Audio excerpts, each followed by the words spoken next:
Les petits cailloux de Camille, c'est un accompagnement bienveillant quand à un moment donné de votre vie vous traversez une période qui est un peu compliquée, un peu difficile, pour vous apporter un point de vue un peu extérieur ou pour vous aider à vous questionner sur ce dont vous voulez, ce dont vous ne voulez plus, que ce soit pour vous-même, dans votre couple ou face à vos enfants.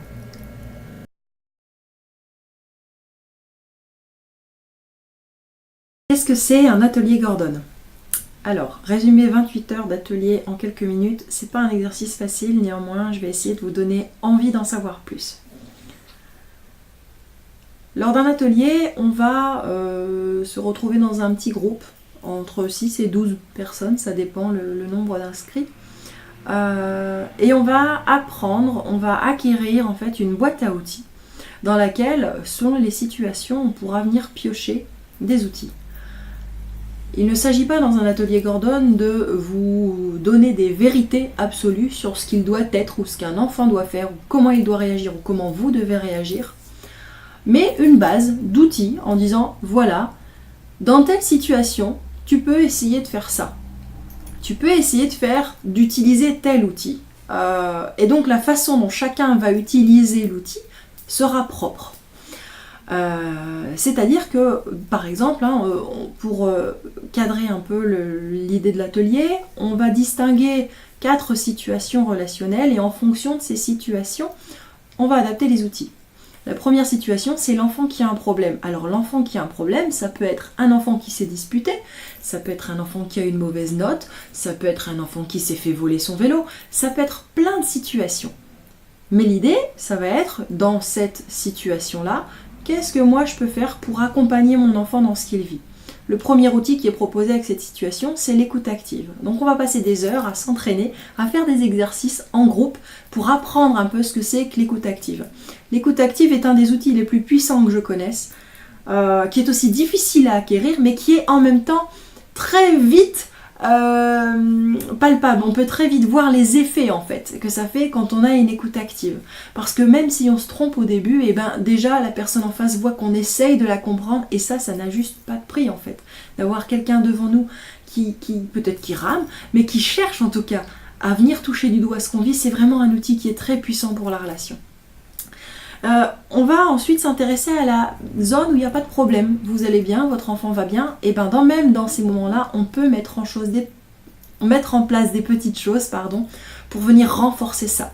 Par des messages qui vont soit parler de nous en communiquant une information sur nous, soit en donnant un message qui va donner une information sur une situation et un comportement qu'on a apprécié chez l'autre.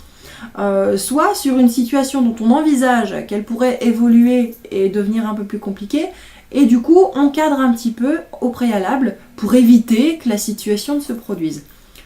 Ça n'évite pas forcément à tous les coups que le problème arrive, mais ça peut en tout cas nous permettre déjà d'avoir cadré la chose.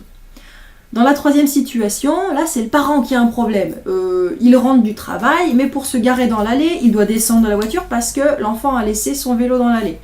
Donc là, c'est le parent qui a un problème concrètement, l'enfant, lui, va bien.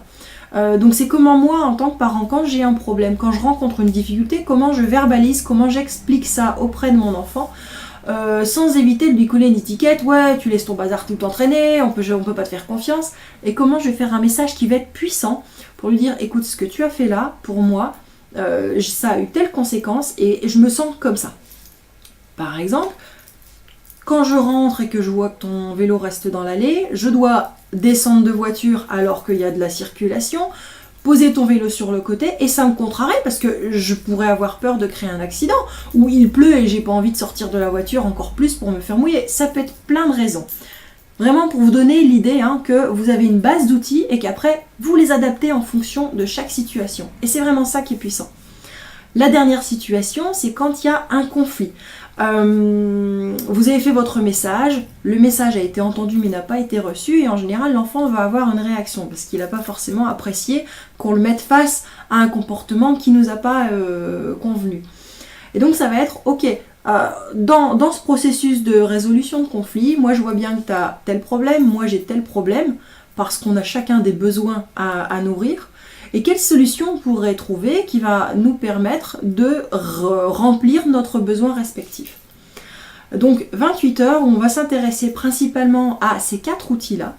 On va également s'intéresser à la question des valeurs, parce que les valeurs, c'est très compliqué, c'est accepter que son enfant grandisse et ne prenne pas toujours des valeurs qui pour nous sont importantes, c'est peut-être une des choses les plus difficiles, mais néanmoins, c'est comment moi je reste ouvert, comment je peux agir en consultant, comment j'accompagne mon enfant pour le responsabiliser dans le choix de ses actes, dans le choix de ses pensées et de ses valeurs, tout en lui laissant sa place et sa propre capacité à se développer et à s'élever.